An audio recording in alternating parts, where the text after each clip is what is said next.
Shalom, all praises to Yahweh, Ba'ashem, Yahushai, Ba'ashem, Harakah, Kudash. Double honors into the elder apostles of Great Millstone all well. And shalom to the whole full elect. This is by Allah. And this is news and prophecy, prophecy and news. Update. Date today is the 16th of March, 2023.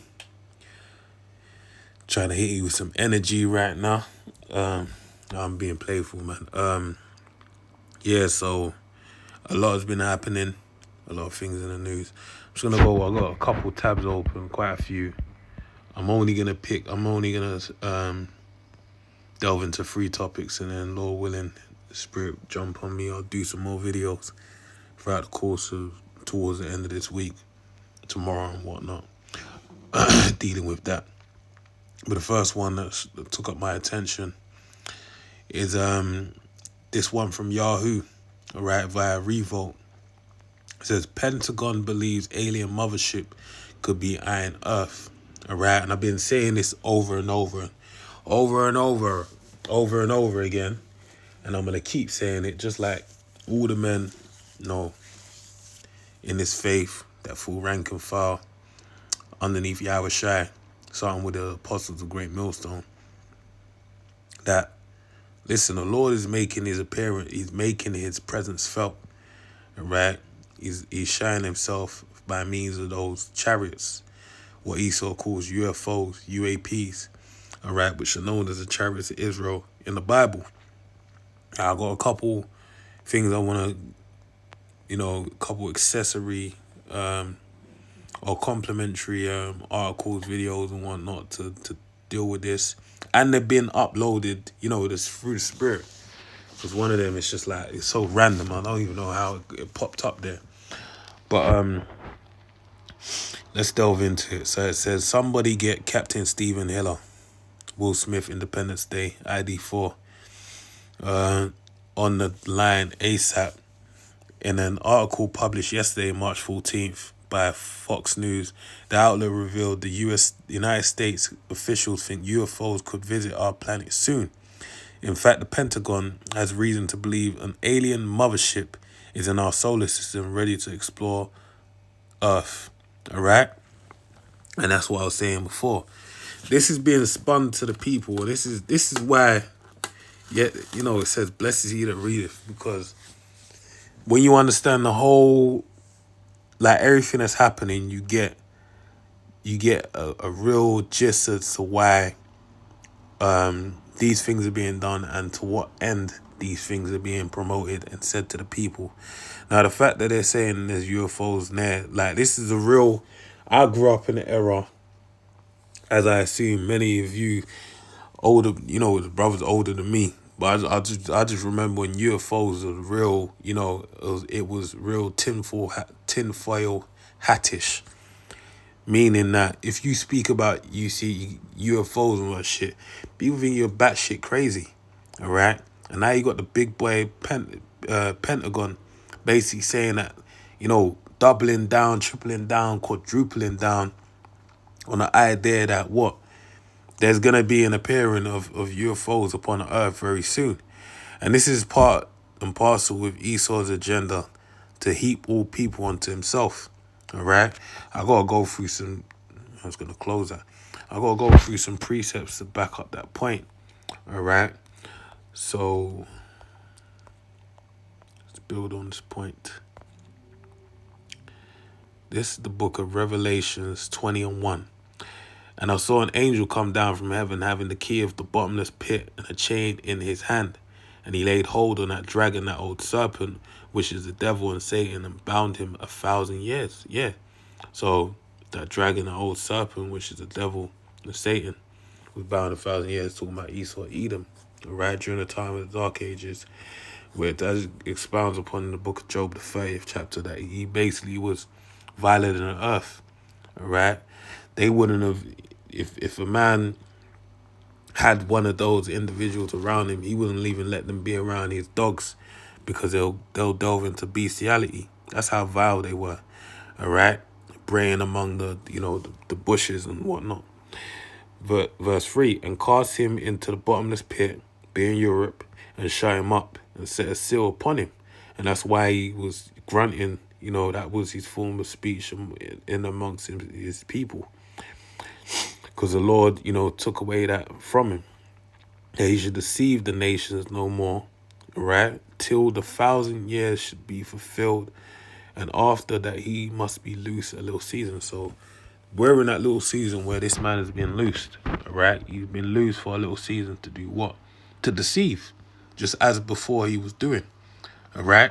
It tells you in the book of Proverbs 16:4, the Most High has made all things unto himself, yea, even the wicked for the day of evil, all right? So Esau has been made as a means to an end. And the Lord spoke of it in the book of Ecclesiastes, the 3rd chapter, to the point of, to everything there is a season and a time under the heaven.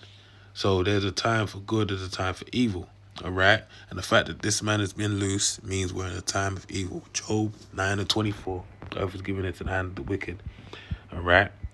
So with all that being said, the main deception that's being played out is that of deceiving the masses of the people as to what end UFOs, as they call them, making their appearance upon the earth is, all right? So let me play this.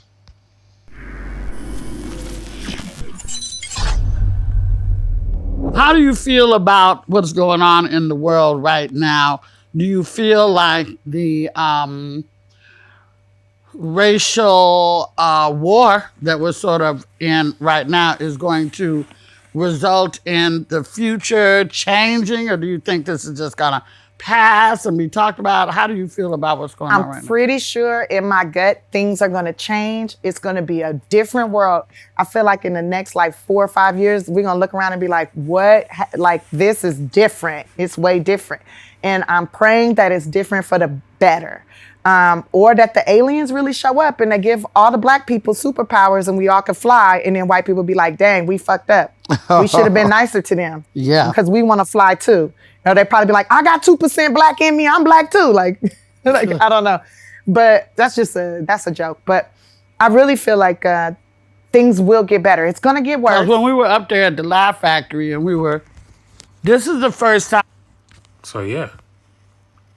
See, that was Tiffany Haddish basically speaking to, I don't know what, because, Vladdy basically re-uploads things as to a point of, something happened. And I know if I type in Tiffany Haddish, she's probably trending for something. And there may be something going on racial. I'm not too sure. But the point that I see this, when I see this article, just made me know, okay, this is the spirit, man. And right, the doubling down, and the fact that he had that as a title, because that's at the beginning, but they delve into other things. All right. So the point being is that what she said is in the spirit. All right. Beyond black people is the Israelites. All right. The so-called Negroes, Hispanics, and Native Americans, so-called blacks, Hispanics, and Native Americans. All right. They're the ones that are going to get spiritual power. And then you're going to have people that look like other heathen nations, but they're going to be changed in the twinkling of an eye. All right.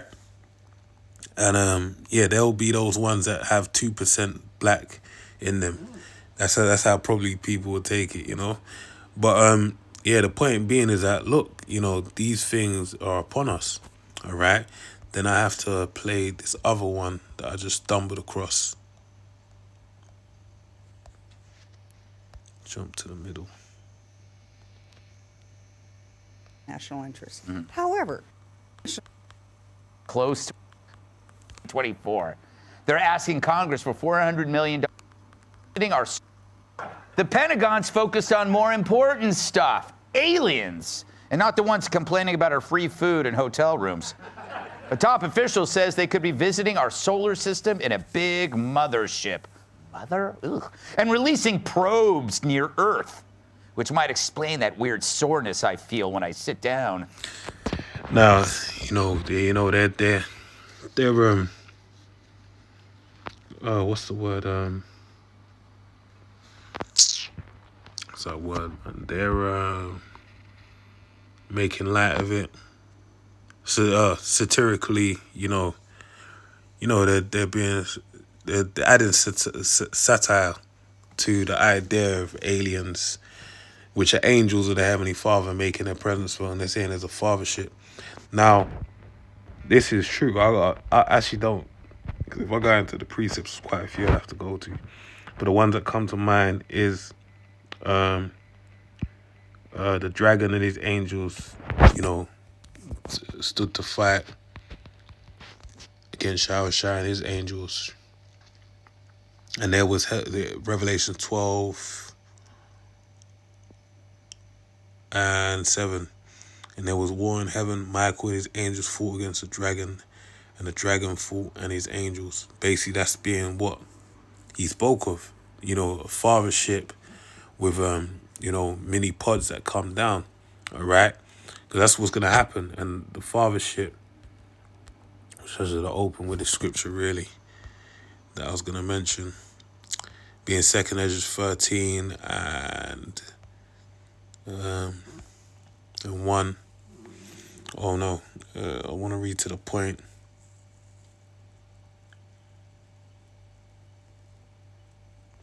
"13 and 6. But I beheld, and lo, he had graved himself a great mountain." It's speaking about Yahushua, "and flew up upon it. But I would have seen the region or the place whereto the hill was graven, and I could not. And after this I beheld, and lo, all they that were gathered together to subdue him were so afraid, and yet does fight." So basically, that's how it's going to be, all right? Yahushua is going to appear with a fathership. And then, that the end of it can't be seen. It's going to eclipse the skies, all right? And then on top of that, then you go into the precept of Revelation 12 and 7, where it speaks about Michael. Michael's going to be heading the charge, all right, with the angels underneath him, all the men of the Lord.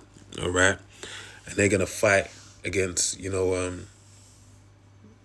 said men of the Lord, the angels, shall I say, to fight against Esau, and he's, and his powers that be.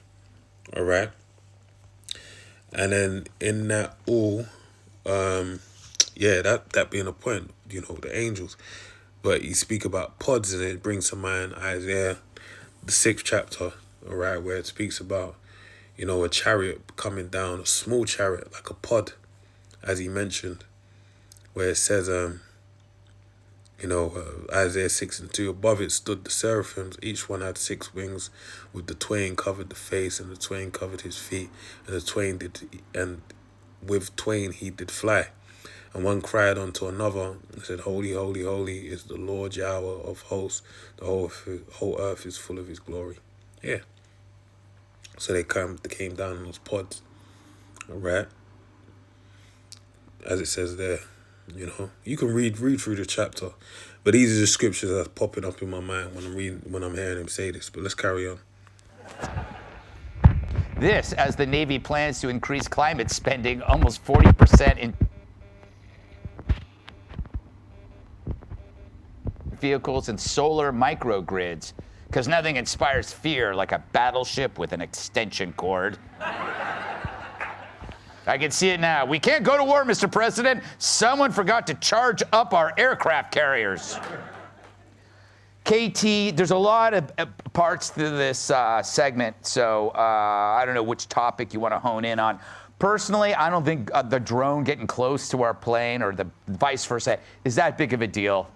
Yeah, I mean, what's the Black Sea anyway? It's almost kind of Russia. International water, so yeah. It's a deal, but it's not a big deal. Yeah. DeSantis is right. When he talks about vital national interests, there's the difference. There's vital national interests for which we would go to war, and there are interests and national interests for which we might try to affect the outcome, but we don't necessarily send in the Marines. DeSantis was right to say this is not in our vital national interests.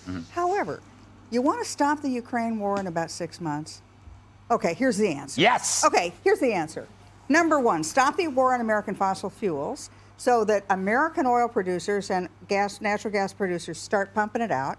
We become not just energy independent, we become energy dominant. That's the word. And that drives the price of oil and natural gas down. Russia's bankrupt within 6 months because it requires all of that. That's how it's paying for the war, is the high price of oil and gas. Within 6 months, Russia's bankrupt. You force them to the negotiating table.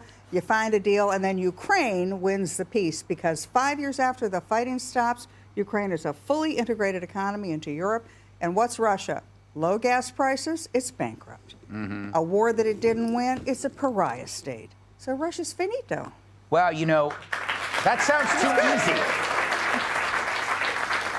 The great thing about the 5 viewers that a lot of them don't watch this show, so I'm going to just say what you said tomorrow. And I'm going to call it the Gutfeld. Greg, I was going to talk about the alien. I mean, I don't Do. I know you hate them. Yeah, no, I don't believe in aliens because I believe in Jesus, and I feel like he would have mentioned the aliens. I think he would have Hey, that shows you, man. Blessed is he that readeth. said something. I mean, I don't think he would have said what planet they are on, but I think he would have mentioned. He would be like, I will come again in glory to judge the living and the dead, and I'll try to get here before the spacemen. You know, I think he would have mentioned that they were, you know. Maybe he didn't want to spoil the surprise. I mean, no, that's a possibility, but I what if Jesus was an alien?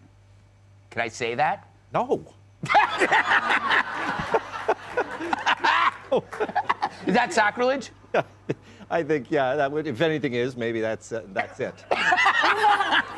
I'm a Catholic, you know. No, that's Barely. why you should take it back, Greg. No,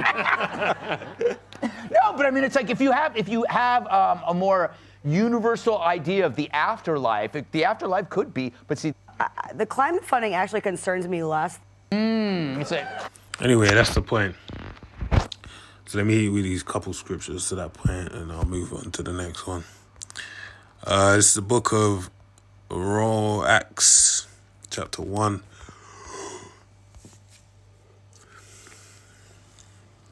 Verse 9. And when he had spoken these things, while they beheld, he was taken up, and a cloud received him out of their sight. All right? And this really shows you that a man does not read, man. Because he said, oh, I thought Jesus would mention it. Well, it's mentioned in the Bible, but it's just, these are the secret things that have been, been passed on to his chosen men. All right, to see these things. Psalms 1, 4, and 3.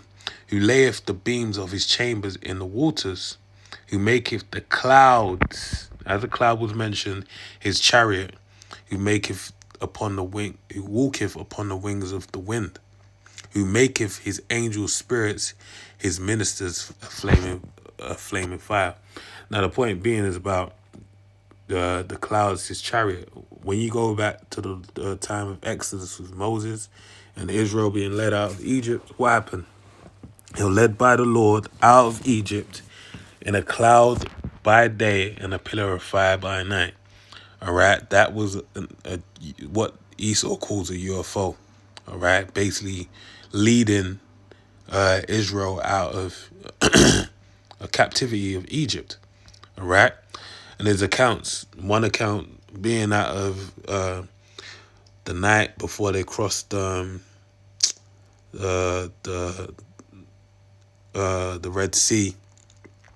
That Salakia, my mind's kind of freezing up, man. Before they crossed the Red Sea, basically, you had Yahushua and his chariot, basically, withstanding the Egyptians and making it like darkness unto them during the night and light unto Israel during the night. So yeah, there's accounts. So let's go back to Acts. So reading on, it says, while they beheld, he was taken up, and a cloud received him out of their sight. So he got beamed up. He said, beam me up, Scotty. And he got beamed up out of there. All right. Verse 10, and while they looked steadfastly toward heaven as he went up, in a tractor beam, behold, 2 men stood by them in white apparel, 2 angels. All right. Which also said, ye men of Galilee, why stand ye gazing up into heaven? This same Yahushua which is taken up from you into heaven shall so come in like manner as ye have seen him go into heaven. All right? And this just putting a nail in the coffin as to the point of the guy saying he would have mentioned it. I'm going to show you he mentioned it. Revelations 1 and 7. Behold, he cometh with clouds, plural. All right? Like I mentioned before, he came with the fathership. And then also, what was there? The many pods, all right? The innumerable number of chariots, the angels being there, all right? And every eye shall see him, because it's going to block out the sun. And they also, which pierced him, reincarnation, those that did the piercing back in the time of his crucifixion, they're going to see him as well. And all kindreds of the earth shall well because of him, even so, amen. And that's why they're spinning it the way they're spinning it onto you people. So let's go on to this. I was going to go into the Credit Suisse, SVB, but there's a new one. All right.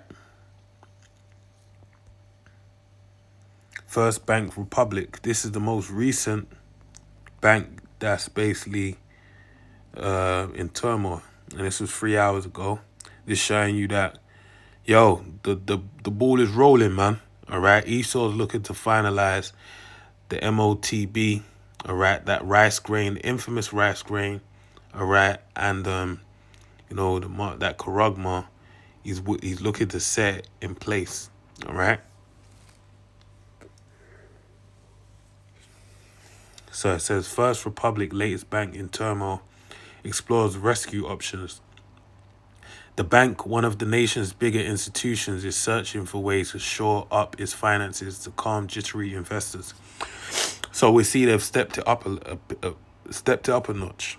All right, it's saying this is a bigger bank. When you had SVB's Silicon Valley Bank, and the other one that they mentioned escapes me right now. Basically, why are these things happening? Because they're looking to, destroy this economy from inside out and set in place the B system, digital currency, all right, operating on a blockchain so they can monitor all your movements. And ultimately it's biblical prophecy. The widespread panic in markets came closer engulfing First Republic Bank on Thursday. Aaron shot to a mid-sized lender that until a week ago appeared as a financially stable as many of his peers. All right, Credit Suisse, that's the other one. All right, I'm gonna read a little bit of the article and it's really gonna get the point anyway. The little bit they have to offer, and that'll be enough. All right, So yeah, mid-size, so they stepped it up a notch. In the latest whirl to a sector that has been in turmoil since Silicon Valley Bank imploded, First Republic shares plummeted 20% Thursday, reflecting renewed worries that it could be the next bank to fail, when then dramatically shot back up. They are down 60% since last Thursday.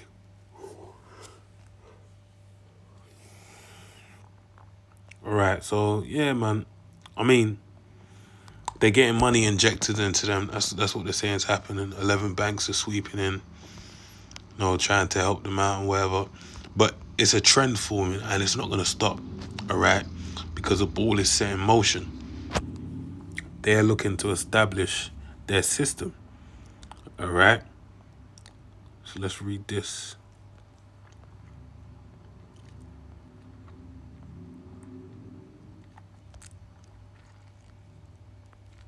This is the book of Habakkuk 2 and 6. Shall not all these... let's start from 4. Behold, his soul which is lifted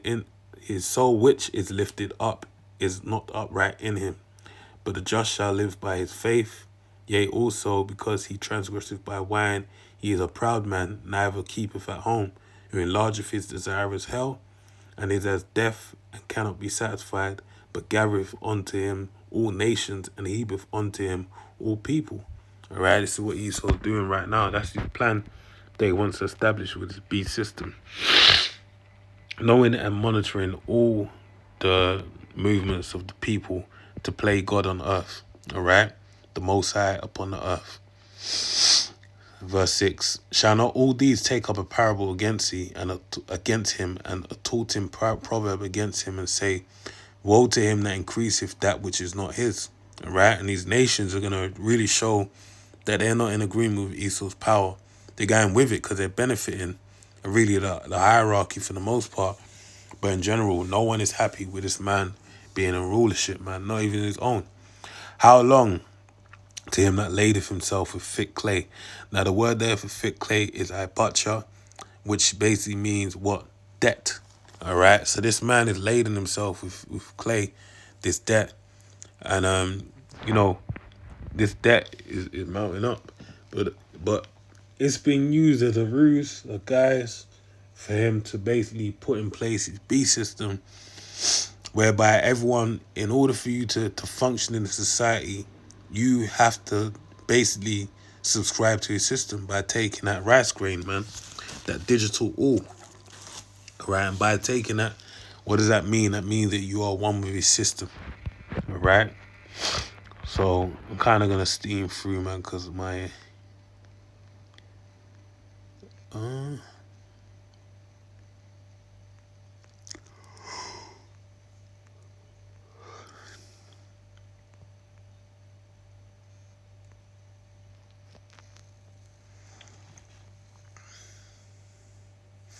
So this is from the Washington Post. It says, with Russia visit, Xi pursues effort to upend US-led global order. Fresh off of legislative Congress, where he cemented his vision for governing China, Xi Jinping turned to how he would create a better world order. It would be based on mutual respect, tolerance, and equality, and China would be its natural leader. He told heads of the political parties for an array of countries, including Russia and South Africa, Nicaragua, and East Timor. So, man, being bold, boy. China is saying, look, China's going to be the leaders. And really, that model is being set in place. That mindset is being perpetuated by the Heavenly Father, because Moab has to be Moab, which is China, the Chinese. They have to be a washpot onto Esau, and that's what's being done. They're rinsing through these Edomites, all right? And that's why they have to have that attitude and outlook, and those moves have to be made to fulfill that prophecy. Chinese-style modernization does not follow the old path of colonial plunder or the hegemony, I know I'm not pronouncing it right, of strong countries. Xi told them in a video call Wednesday, seeing that they're surrounded by Chinese and Communist Party flags. The world does not need another Cold War, he said, announcing his new concept, the Global Civilization Initiative, a set of lofty guiding principles for a new type of international relations that China is building. Xi's comments were clear rebuke of the United States, and a reflection of the harder track he has taken as he ramps up China's diplomatic efforts with an expected visit to Russia. So blah, blah, blah. You see that? Because before they were trying to say, China, they're trying to pit them against, America, so on and so forth. As you can see, they're doubling down and preparing for war, man. Or, the things that's being spoken of is that, look, we ain't with the American New World Order or the Beast's New World Order. We have our own New World Order to establish. So let's read this. So, straight to the point.